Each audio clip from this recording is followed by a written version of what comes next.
For thousands of years, aloe vera has been considered a magical medicinal plant. Even the Aztecs used it as a miracle drug to treat many diseases. Traditional medicine appreciates its detoxification, purging, acid neutralization and fat reduction. According to modern research, it has a positive effect on blood sugar levels and blood lipid concentration, including cholesterol levels. But aloe vera is not always aloe vera. Real aloe vera, the Aloe barbadensis, is a desert lily and is cultivated in arid regions, primarily in Central and South America. The effects of aloe vera are strongly dependent upon how it is processed, and the differences already begin with how it is harvested. In order to avoid damaging the plant, the leaves should ideally be cut by hand. As the outer skin of the leaf contains poisonous aloin, a substance that protects the plant from animals and has a laxative effect on humans, the skin must be carefully separated from the inner leaf gel. This leaf gel is the most valuable part of the aloe vera plant. The gel has been proven to contain over 150 vital substances, such as vitamins, enzymes, polysaccharides and trace elements. It's this unique combination of ingredients and the way in which they interact with each other that results in the healing effect. One of the most important plant substances is asiminan, which has a positive effect on the immune system and can also reduce inflammations and free radicals. The result, the oxygen supply improves. Let's take a closer look at this fact. Blood is supplied with oxygen in the lungs and then transports it via the blood vessels into the cells. The large blood vessels branch out, becoming smaller and smaller, until they turn into tiny capillaries. Capillaries, by the way, are the smallest blood vessels. This is where the oxygen passes over from the blood vessels into the cells.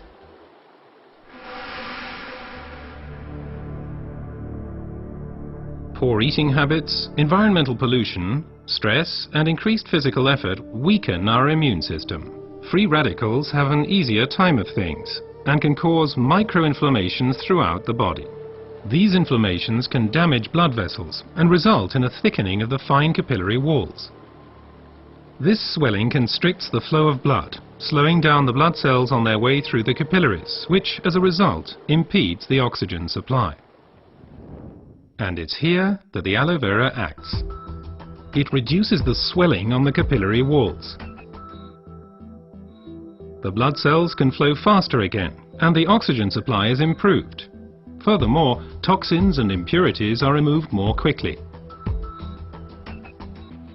The latest studies have revealed that other natural substances can improve the effects of aloe vera even further. These substances primarily include silicon, but they also include evening primrose and alkaline minerals. But first let's look at silicon a bit more closely. For our bodies, silicon is life essential and a structure building element. We already know it as quartz sand as it occurs in stones and cement. In the body, silicon is there to stabilize our human tissue. As a supportive element, it strengthens bones, hair, nails, connective tissues and also the walls of our capillaries. As we grow older, the capillary walls have a tendency to lose their form and resilience. They can literally collapse, interrupting the blood flow. At the worst, this can lead to a stroke or a heart attack. Silicon strengthens and supports the capillary walls, thereby keeping the bloodstream open.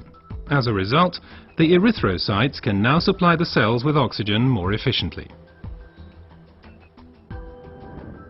Silicon in its original form as quartz sand cannot be absorbed at all by the human body. Alternatives can, however, be found in nature. An ideal plant-based source is the stinging nettle. It is rich in natural silicon, which can be better absorbed by humans. Optimum oxygen supply is not only dependent on the capillaries, but also on the condition of the blood itself. Only when blood is liquid enough can it pass through the narrow capillaries. For improving flow properties of blood, we have evening primrose with its polyunsaturated fatty acids and basic alkaline minerals. Polyunsaturated fatty acids make the blood thinner. They prevent the conglutination or sticking together of blood cells and thereby stop clotting of the blood. Alkaline minerals support the elasticity of the red blood cells, thus helping them to pass through the tiny capillaries more smoothly. Both help to increase the blood's rate of flow and thus contribute to maintaining an optimum oxygen supply. So let's review the main points again.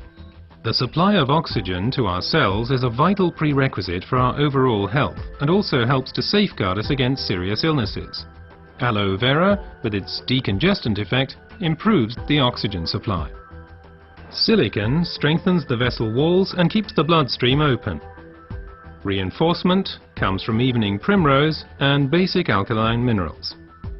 What traditional medicine has known for a long time has now also been confirmed by modern research.